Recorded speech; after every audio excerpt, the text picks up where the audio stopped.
c'est aussi pour la méditation, pour être tranquille le matin, au bouton, aussi pour le yoga. Donc elle a aussi sorti un CD qui se trouve aussi dans les librairies.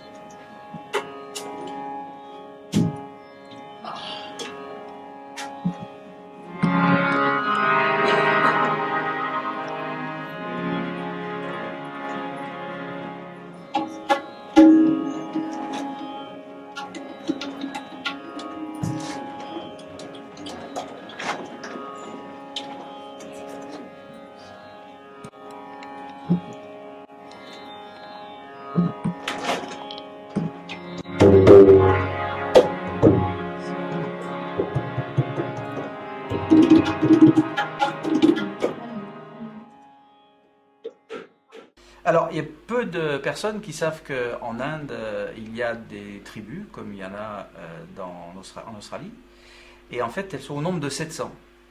On n'en parle pas trop parce qu'elles sont assez méprisées par le peuple indien, alors que ce sont des peuples premiers qui, au fil des siècles, se sont retirés dans les montagnes, dans les déserts, et ils perpétuent leur culture qui est souvent animiste. Toutes ces tribus indiennes, il y a les Warli, qui est une population d'environ 200 000 personnes, qui se trouve dans le Maharashtra, c'est-à-dire au nord de Mumbai, ex-Bombay, et pratiquement à la frontière du Gujarat. C'est une population qui était nomade jusqu'au 19e siècle et qui s'est installée dans cette région. Ils sont un petit peu dans l'arrière-pays, c'est-à-dire qu'ils ne sont pas très loin de la côte, mais on dira entre 50 et 100 km. Cette tribu est donc animiste, c'est-à-dire qu'elle vénère à la fois les esprits, les ancêtres et quelques divinités. Elle est un petit peu marquée par l'hindouisme, dans certaines localités par le christianisme, mais pour l'essentiel, elle a conservé ses traditions animistes. Parmi ces traditions, il y a des peintures qui sont traditionnellement faites sur les murs des maisons à des fins votives. Par exemple, quand ils s'aperçoivent que la sécheresse a vraiment duré et qu'il faudrait que la pluie arrive, la mousson arrive, ils vont faire une peinture sur un mur qui va représenter, par exemple, le combat entre le dieu de la sécheresse et le dieu de la pluie. On est donc dans la pensée magique, c'est-à-dire que ces peintures sont faites à des fins propitiatoires pour faire venir un événement qu'ils attendent. Mais ça peut être aussi un événement familial, ça peut être une naissance, ça peut être un mariage, etc. Donc ce sont des peintures rituelles.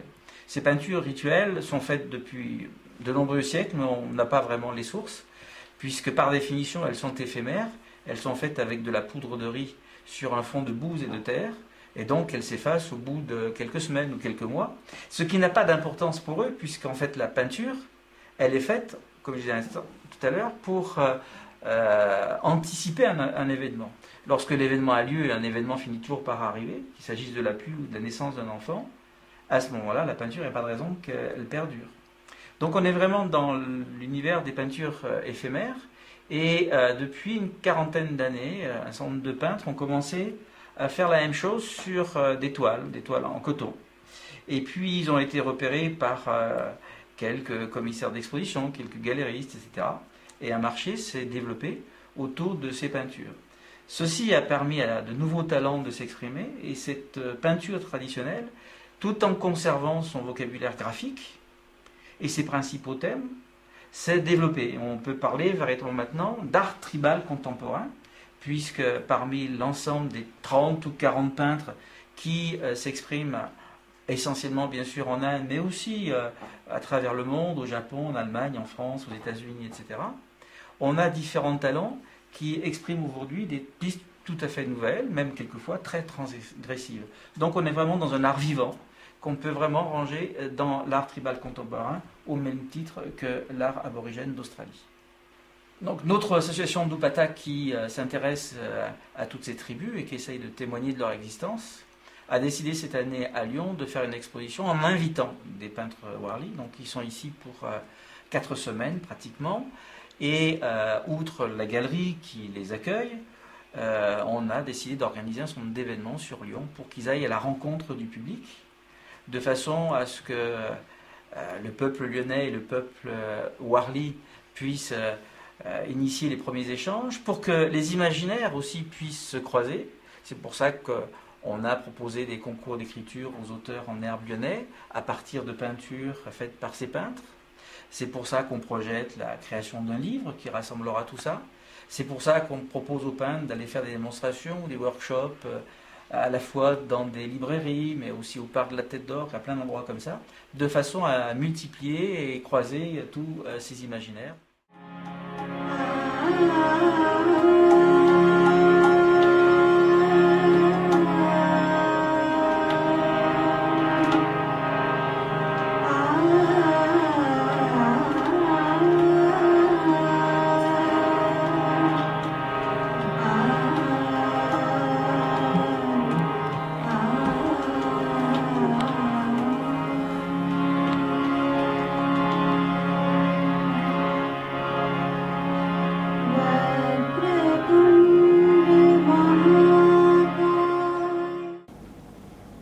Une terre aride, pauvre, séchée par un soleil accablant. Un sol craquelé, salé, des morceaux écartelés, dans les fissures, l'espoir de la renaissance. Des alvéoles unis, riches, emplis de soleil liquide, des alvéoles carrées, rondes, sucrées, des parcelles liées, par leur assemblage, la vie d'une société. Un homme courageux, fort, travaillant au champ, cette terre pauvre et aride. Une femme bienveillante, solide, cueillant les ressources pour les siens et les voisins. Deux êtres distincts, de leur rapprochement, l'harmonie et l'amour. Des cellules végétales, animales, dans leur noyau de l'ADN pelotonné. Des cellules compartimentées, différenciées, d'infimes parties. De leur union, l'apparition d'un nouvel être. Une femme, un homme, demain un enfant, puis une multitude d'autres. Ainsi va sur le tableau de la vie. De nouveaux contours se rajoutent, d'autres s'effacent et disparaissent. Un enfant, des rires, des pleurs, des éclats, à quatre pattes, titubant, chutant, se relevant, progressant, grandissant, dessinant à leur tour leur chemin.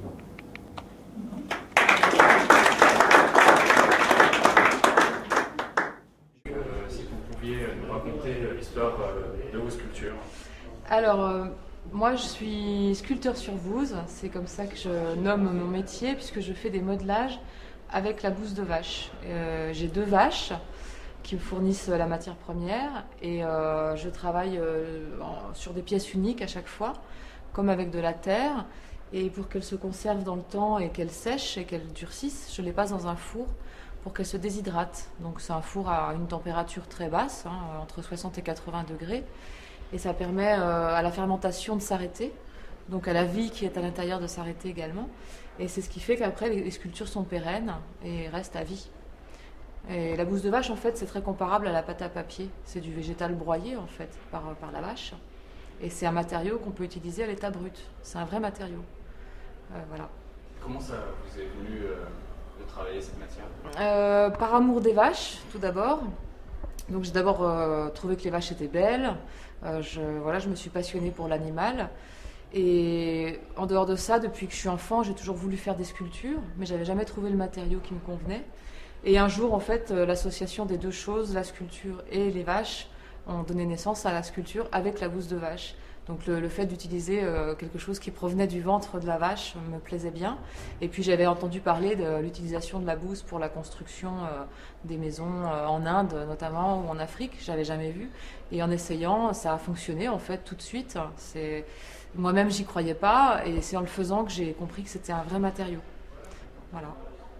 Et vous êtes l'une des seules artistes françaises ou même mondiales? Alors mondiale, je sais pas, j'aurais pas cette prétention. En France, je connais un autre sculpteur qui est à Metz, qui s'appelle Bernard Copeau, qui travaille la bouse depuis de nombreuses années également, et que j'ai rencontré il y a pas longtemps. Donc à ma connaissance, on est 2. Et pourquoi vous exposez en même temps que les Indiens Parce qu'on m'a invité à le faire.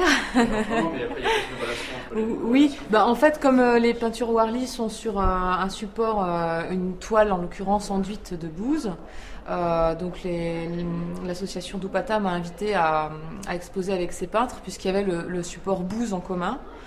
Donc je ne connaissais absolument pas les peintres Warli avant et j'aime beaucoup d'ailleurs, donc je trouve que ça va plutôt bien ensemble, donc le hasard a bien fait les choses. Voilà.